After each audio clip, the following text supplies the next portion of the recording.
Bora que bora, meu povo, mais um vídeo aqui pra vocês no nosso canal Meu Bahia. No vídeo de hoje falando um pouco mais sobre contratações, jogadores que eu acredito que devem chegar no Bahia e perfis que o Bahia tem que buscar nas próximas janelas. Como eu falei no vídeo de ontem, se você ainda não assistiu, o Bahia deve fazer esse movimento, né, em abril, no meio da temporada também, buscando mais opções para esse elenco, para qualificá-lo ainda mais. E vamos falar um pouco mais também sobre esquema de jogo, sobre modelos que o Grupo City vem implementando aqui no Bahia, que o Rogério vem sendo responsável por isso, como que está esse processo, como é que o Bahia está desenvolvendo a temporada e até onde esse time pode jogar, como melhorar o jogo, enfim, tudo isso, como vocês já sabem aqui no canal, sempre buscando fazer análises imparciais e da melhor qualidade possível. Se você ainda não me conhece, meu nome é José Vitor, eu sou produtor de conteúdo aqui do Meu Bahia.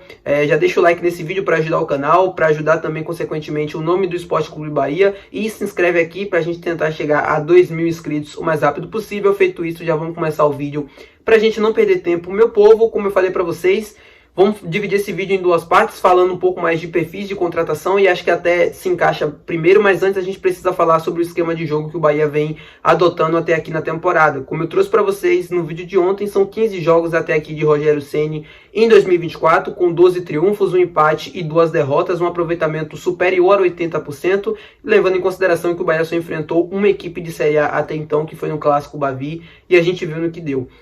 Duas coisas importantes a pontuar: o Bahia tem problemas, eu já fiz vídeo aqui também falando sobre as deficiências da zaga e como é que eu acho que os problemas acontecem. E aí eu entendo, porque eu sei que tem muita gente que não está 100% satisfeita com esses números, até porque ao longo desses jogos a gente teve desempenhos ruins contra equipes da segunda divisão, no Clássico Bavi, falhas defensivas que vêm sendo bastante recorrentes, principalmente do Canudo, David Duarte. Aí entra o filme também para que tudo isso não se repita ao longo de 2024, né? O campeonato desastroso que a gente teve em 2023, e para mim são duas coisas bem óbvias e bem claras nesse momento. É óbvio que o time tem problemas, tudo isso eu concordo também, principalmente na questão defensiva, e precisa melhorar, e que esse time também precisa de reforços, até porque é muito claro que existem alguns desequilíbrios dentro desse elenco que não vão se sustentar no Campeonato Brasileiro e que isso vai impactar diretamente nos resultados. Isso é meio que óbvio. É no vídeo de hoje que eu vou falar sobre perfis de contratação e tudo isso com vocês.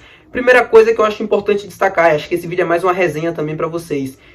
O Bahia, por muito tempo, vem se acostumando, pelo menos eu, desde que me entendo por gente, sempre me acostumei a ver um Bahia reativo. Um Bahia que não tinha posse da bola, um Bahia que só preocupava em se defender e sair nos contra-ataques, nas transições, contra os outros grandes clubes do futebol brasileiro na primeira divisão ou às vezes na segunda. Se a gente fala num recorte dos últimos 20 anos, que foi talvez ali no início de 2000, né, e até 2012, quando o time volta, 2011, né, quando o time volta à primeira divisão, foi o ano das trevas, era ainda pior. Então, por muito tempo, o torcedor do Bahia se acostumou a ver um time reativo, um jogo feio mesmo, sem a bola, muito brigado e tudo isso. E isso sempre foi a essência do Bahia, né, de ser brigado, de ser na raça, na vontade.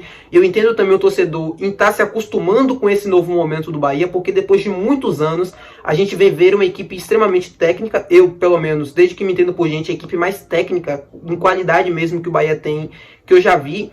E nesse modelo de jogo é a primeira vez, um time propositivo, com a bola, que tem a intenção de ser o protagonista do jogo e fazer um jogo bonito, como chama o Ferran Soriano do Grupo City. Então eu entendo todo esse anseio.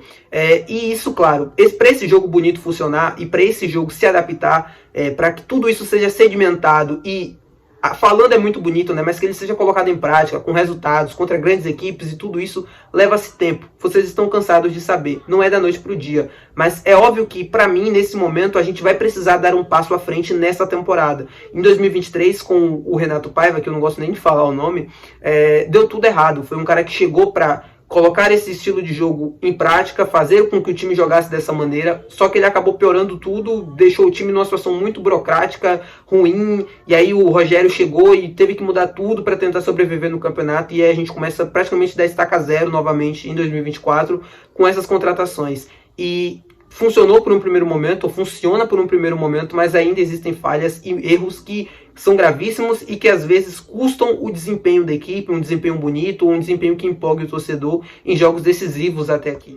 Isso para mim acontece por dois motivos. O primeiro é porque o Bahia é uma equipe feita para ter a posse da bola, e a partir do momento que ele não consegue ter a bola, que ele não consegue controlar o jogo tendo a bola nos pés, ele vai sofrer. E depois porque eu acho que falta nesse meio campo um jogador com a característica mais de um primeiro volante, mais ladrão de bolas mesmo, né? Recuperando bola, desarmando, que seja mais físico para o combate, e o Bahia não tem isso dentro do seu meio de campo. O Caio Alexandre é um segundo volante que joga no Bahia de primeiro volante. Ele faz o tripé na saída de três, ou ele joga no meio de campo também, ajudando na construção, mas não é um jogador que tem como característica principal ser um primeiro volante. Ele é um jogador que desarma bem, um excelente volante, tem uma excelente construção de jogo e visão também. O Jean Lucas é um jogador mais forte fisicamente, né? Eles brincam com isso até dentro do elenco, mas o Jean Lucas também não é um primeiro volante, ele não é um primeiro homem, ele não é um jogador como o Rezende, por exemplo. E aí eu acho que na ausência de um jogador como esse no meio de campo, quando você perde a posse da bola, se a pressão ela não é bem feita, ao portador, o cara que já consegue recuperar aquela bola, você acaba deixando espaços. E aí acho que é nisso que o Bahia vem sofrendo bastante ao longo da temporada.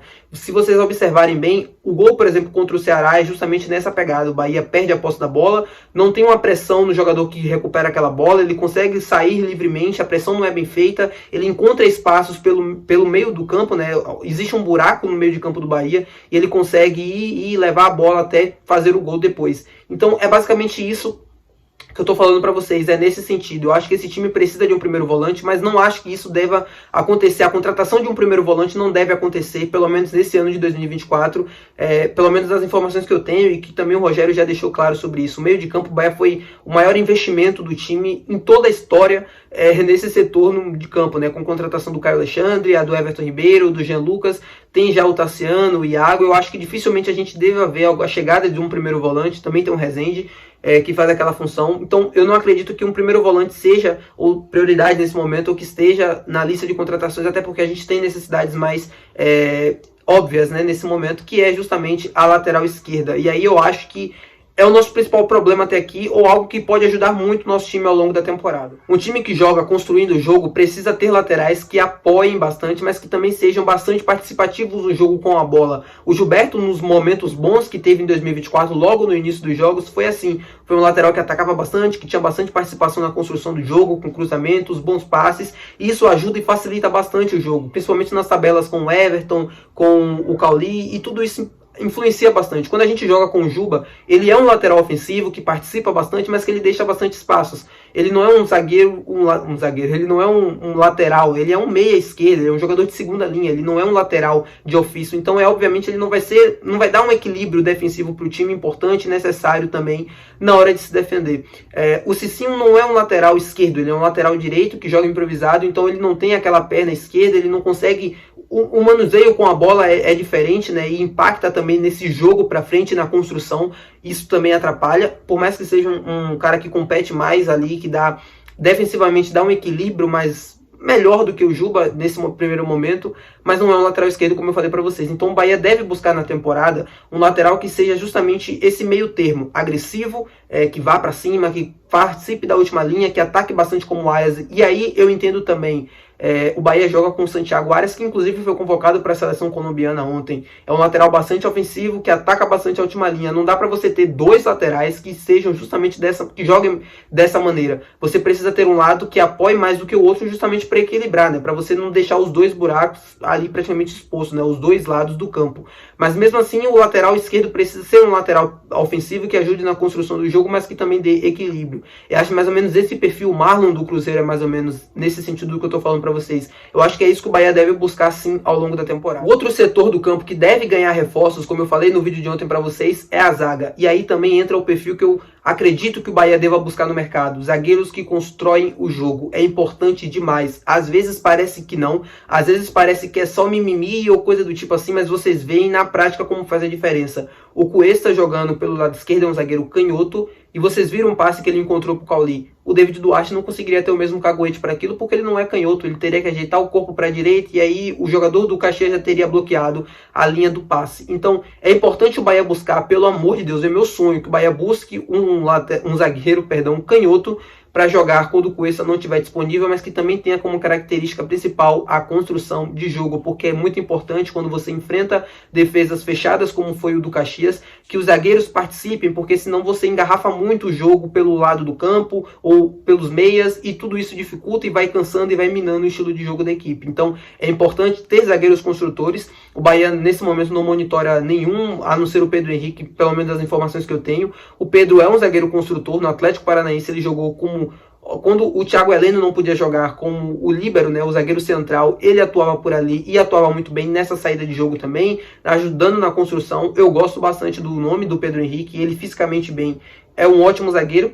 Como eu trouxe na informação do vídeo que eu falei dele para vocês, ele foi sondado pelo Braga de Portugal na época que teve a lesão, então muito provavelmente se ele não tem aquela lesão hoje, a gente nem estaria falando o nome dele, porque ele estaria lá em Portugal. Além, claro, também de atacantes. O próprio Rizek falou, como eu disse no vídeo de ontem, o Rizek falou sobre a chegada de um atacante de beirada. E eu acredito que seja extremamente importante para esse time também, tá? Você ter um atacante de beirada que ajude na construção do jogo, que participe, que seja criativo, que é praticamente um Biel, só que mais forte, ou que atue por um lado diferente do Biel, e que também tenha qualidade na finalização, assim como ele, eu acho que pode ser importante para esse elenco, até porque é uma lacuna que a gente tem, né? A gente só tem o Biel com essa característica, e o Ademir, por mais que seja um atacante bastante veloz, que seja o cara do desafogo, o cara da transição, para encontrar espaços e tudo, não é um ponta, perdão, que tenha capacidade de construção de jogo, ele não consegue jogar por dentro, por exemplo, e ele tem bastante dificuldades no jogo de costas para os defensores.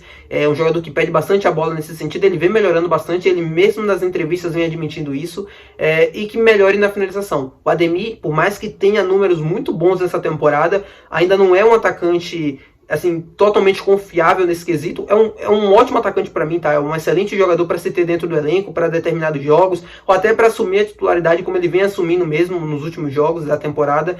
Eu gosto bastante do Ademir, mas eu acho que o Bahia é carência de ter um atacante com essa característica. É isso. Centroavantes, acho muito difícil depois da chegada do Oscar, o Everaldo.